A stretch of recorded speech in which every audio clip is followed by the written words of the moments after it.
Durante 4 anos eu acordava todas as manhãs com a sensação de que algo estava errado, como se uma parte de mim tivesse sido apagada durante a noite. Mas quando descobri o motivo, percebi que era muito pior do que eu imaginava.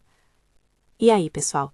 Antes de eu começar a contar uma história que mudou completamente minha percepção sobre saúde mental e me fez questionar cada decisão que tomei nos últimos anos, eu preciso que vocês façam uma coisa. Se inscrevam no canal agora e deixem aquele like, porque o que eu vou revelar vai mexer com vocês de uma forma que nenhuma história que eu já contei mexeu antes. Ativa o sininho também, porque essa não é uma história comum. Então respira fundo e vem comigo, porque o que começou com um vazio inexplicável terminou com uma descoberta que eu nunca vou esquecer. Meu nome é Júlia, tenho 31 anos hoje, mas essa história começa quando eu tinha 23. Era 2016. Eu tinha acabado de me formar em publicidade e conseguido meu primeiro emprego numa agência em Belo Horizonte.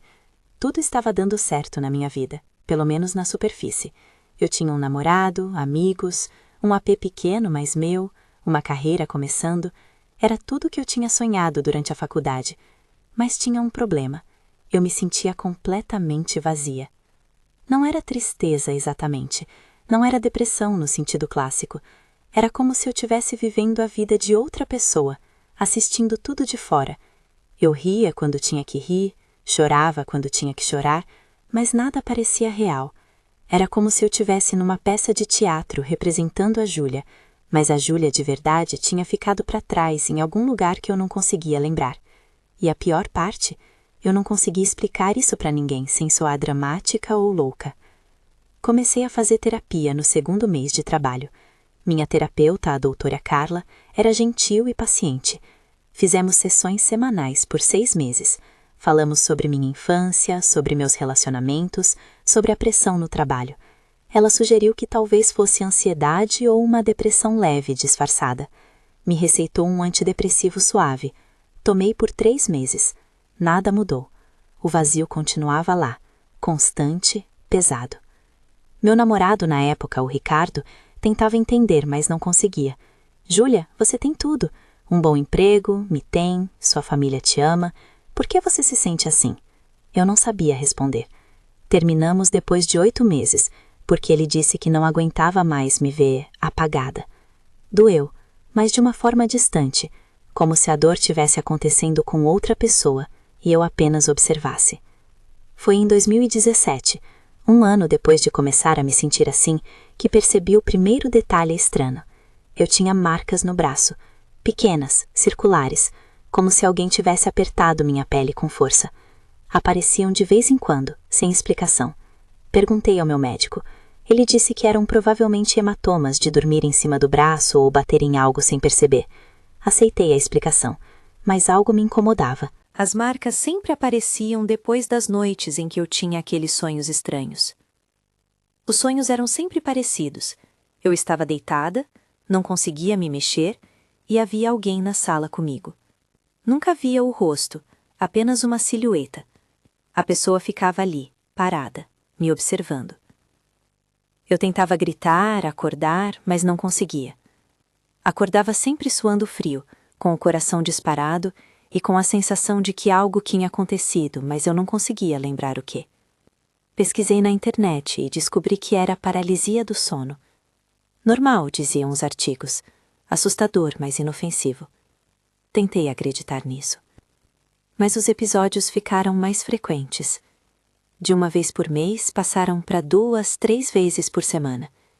E sempre que acontecia, no dia seguinte eu me sentia ainda mais vazia, ainda mais distante de mim mesma. Comecei a ter medo de dormir. Tomava café à noite para ficar acordada até não aguentar mais e desmaiar de cansaço. Meu desempenho no trabalho despencou.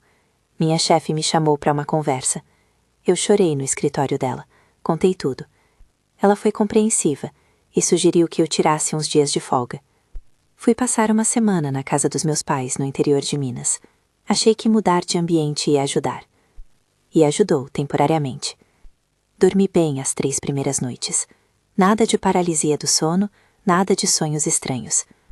Comecei a relaxar, a achar que talvez fosse realmente só estresse. Mas na 4ª noite, aconteceu de novo. Acordei paralisada, A silhueta estava lá, mais próxima dessa vez. E pela primeira vez eu ouvi uma voz. Não era audível, era como se estivesse dentro da minha cabeça. Dizia: "Você está quase pronta." Acordei gritando. Minha mãe entrou correndo no quarto. "Júvia, o que foi?" Contei sobre os sonhos, sobre a voz. Ela ficou preocupada. Disse que talvez eu devesse procurar um psiquiatra, não só uma terapeuta. Que talvez precisasse de uma medicação mais forte. Concordei, desesperada por qualquer solução. Voltei para Belo Horizonte e marquei consulta com um psiquiatra.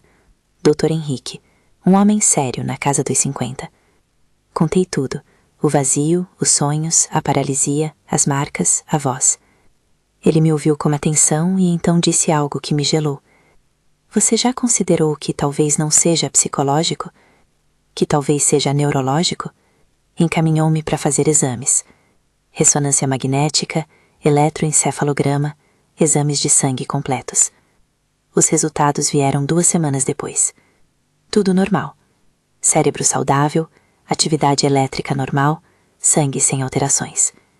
Dr. Henrique ficou confuso. Pela descrição dos sintomas, eu esperava encontrar algo. "Mas você está fisicamente saudável." Receitou um antipsicótico leve, só para testar, disse. Tomei por 2 meses. O vazio continuava. As paralisias continuavam. Eu estava perdendo a esperança. Foi quando conheci a Beatriz. Ela trabalhava na recepção de uma clínica onde eu fazia acompanhamento. A gente começou a conversar casualmente enquanto eu esperava as consultas. Ela era simpática, mística, sempre falava sobre energias e espiritualidade. Eu nunca tinha sido muito de acreditar nessas coisas, mas estava tão desesperada que quando ela sugeriu que eu visitasse uma médium que ela conhecia, eu topei. A médium se chamava Dona Irene, uma senhora de uns 70 anos que atendia na própria casa, num bairro afastado. Eu fui num sábado à tarde, cética, mas curiosa. Dona Irene me recebeu com um sorriso gentil, me ofereceu chá, e sentamos numa salinha cheia de cristais e incenso. "Conta pra mim o que está acontecendo", disse ela. Contei tudo mais uma vez, já cansada de repetir a mesma história. Ela fechou os olhos, ficou em silêncio por uns minutos e então disse algo que me arrepiou. "Você não está sozinha quando dorme." Eu ri nervosamente. "É a paralisia do sono, eu sei." Ela balançou a cabeça. "Não é só isso. Tem algo se alimentando de você. Da sua energia vital, das suas emoções, da sua essência. É por isso que você se sente vazia. Você está sendo drenada." Eu queria rir, desacreditar e ir embora, mas alguma coisa dentro de mim, algum instinto primitivo, sabia que ela estava falando a verdade. "O que eu faço?" perguntei, a voz tremendo. Ela me deu instruções. Banhos de sal grosso, defumação na casa, cristais embaixo do travesseiro, orações de proteção antes de dormir. Eu segui tudo ao pé da letra, desesperada por qualquer alívio. E funcionou. Parcialmente. As paralisias diminuíram, o vazio ficou um pouco menos intenso, mas não sumiu completamente. Dona Irene disse que isso significava que a entidade ainda estava por perto, só mais fraca. Ela sugeriu uma limpeza espiritual completa na minha casa. Eu aceitei. Ela foi até meu apartamento numa terça-feira à noite. Trouxe ervas, velas, água benta, fez rituais em cada cômodo, prestando atenção especial no meu quarto. E foi lá que ela parou. Ficou parada no meio do quarto, olhando para o teto, e disse: "Tem algo aqui. Algo que foi colocado. Você precisa procurar." Procurar o quê? Ela não sabia. Só dizia que era algo físico, um objeto, uma âncora que mantinha aquela presença conectada a mim. Passei a noite inteira revirando o quarto. Tirei tudo do armário, dos gavetas, de debaixo da cama. Nada. Fui dormir frustrada e exausta. Mas no dia seguinte, limpando o apartamento, percebi algo estranho. Havia uma marca no teto do meu quarto, bem em cima da minha cama. Uma marca circular, levemente descolorida, como se algo tivesse sido colado ali e depois removido. Peguei uma escada e subi para ver melhor. Passei a mão no teto e senti algo. Uma pequena saliência. Peguei uma espátula e comecei a raspar com cuidado. O gesso começou a se soltar. E então vi. Havia um buraco pequeno, do tamanho de uma moeda, perfeitamente camuflado. E dentro havia algo. Algo que me fez o estômago virar. Era um saquinho de pano vermelho, amarrado com um cordão preto. Tirei ele de lá com as mãos tremendo. Abri. Dentro havia uma foto minha, rasgada ao meio. Fios de cabelo, que reconheci como meus. E um papel com símbolos que eu não entendia, escritos em tinta vermelha que parecia sangue. Deixei tudo cair no chão, em choque. Alguém tinha colocado aquilo ali. Alguém tinha entrado no meu apartamento, tinha feito um buraco no teto, tinha colocado aquela coisa lá. Mas quem? E quando? Eu morava ali há 2 anos. Podia ter sido antes de eu me mudar? Ou depois? Liguei para Dona Irene imediatamente. Ela veio correndo. Quando viu o saquinho, sua expressão ficou grave. Isso é trabalho pesado. Macumba, amaração, algo para drenar sua energia e sua vontade. Quem fez isso queria te prejudicar seriamente. Ela queimou tudo num ritual de limpeza e me aconselhou a me mudar daquele apartamento o mais rápido possível. Me mudei em 2 semanas. Fui para outro bairro, outro prédio, outro recomeço. E pela primeira vez em 4 anos, senti algo. Não era alegria exatamente, mas era a ausência do vazio. Era como se eu tivesse voltado para o meu corpo depois de uma longa ausência. As paralisias pararam completamente. As marcas no braço sumiram. Eu comecei a sentir emoções de verdade novamente. Mas a pergunta que nunca saiu da minha cabeça é: quem fez aquilo comigo? Investiguei tudo o que pude. Falei com o antigo dono do apartamento. Ele disse que tinha alugado antes para uma moça que saiu de forma abrupta depois de 3 meses, mas não sabia mais nada sobre ela. Tentei rastreá-la, mas nunca consegui. Falei com os vizinhos, ninguém sabia de nada. Era como se a resposta tivesse sido enterrada junto com aquele saquinho maldito. O mais assustador é que eu nunca vou saber se foi alguém que me conhecia, alguém com raiva de mim, ou se foi direcionado à pessoa que morava lá antes e eu apenas herdei a maldição. O que eu sei é que perdi 4 anos da minha vida me sentindo morta por dentro, por causa de algo que eu nem sabia que existia. Hoje eu tenho uma vida normal, voltei a sentir, a viver, a ser eu mesma, mas nunca mais vou olhar para um apartamento da mesma forma.